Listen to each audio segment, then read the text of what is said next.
Tambal sina Bea Alonso at Gerald Anderson. Kasi tayo, excited.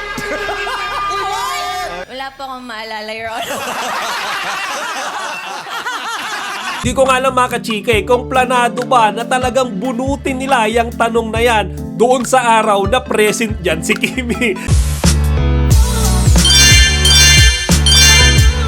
Magandang araw mga kachika! Rigel po ulit ang inyong Chika Patrol. Bago tayo magsimula mga kachika, inaanyayahan ko muna kayong mag-subscribe dito sa ating munting channel para palagi kayong updated sa mga latest at nagtitrending ng mga showbiz balita. Pinagtulungan na naman pagtripan ang ating chinita princess Kim Chiu ng kanyang mga fellow host. Yan ay nangyari kanina lang mga kachika sa episode nila ngayong araw ng It's Showtime. And madalas mga kachika si Xian Lim yung tinitira nila dyan. Ngayong araw, si Gerald Anderson yung ibinala nila kay Kim Chiu. Alam naman natin lahat mga kachika na si Gerald ay 4 na taong ding nakarelasyon ni Kimi. Alam ko yan yung mga taong 2006 hanggang 2010. At mga kachika, alam ko nag-break din sila ng walang closure.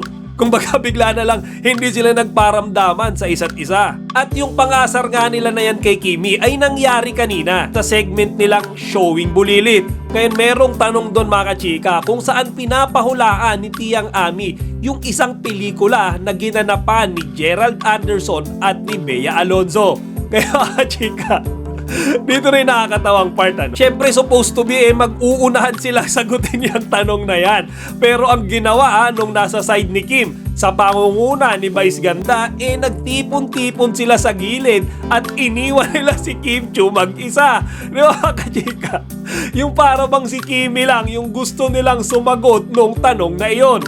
Kaya siyempre mga kachika no choice dyan si Kimi. Kaya nung siya ang sumagot, ang sinabi niya ay hindi niya na maalala. Panoorin niyo to mga kachika. Film na nagtambal sina Bea Alonso at Gerald Anderson. Kasi tayo, excited. Yung kakampi mo naman. Bakit nyo iniwan si Kim Chiu? Nag-giveaway kayo? Giveaway kami. 3, 2, 1, action! Wala po akong maalala, Your Honor. Matapos gang sumagot ni Kimi dyan mga kachika, tawanan sila ng tawanan, lalo na itong si Vice Ganda. Di ko nga lang mga kachika kung planado ba na talagang bunutin nila yung tanong na yan doon sa araw na present dyan si Kimi. Pero overall mga kachika, naging game naman si Kimi sa pangtitrip na ginawa sa kanya ng kanyang It's Showtime family. Tsaka kilala naman natin si Kimi na hindi naman napipikon at madalas dinadaan niya lang sa pagtawa kapag siya pinagtitripan habang sila ay naka-ere sa kanilang programa. Kayo mga kachika, natawa rin ba kayo dito sa ginawang pangtitrip nila Vice Ganda at iba pang mga It's Showtime host kay Kimi? Kung oo, lagay nyo lang dito sa comment section para mapag-usapan natin.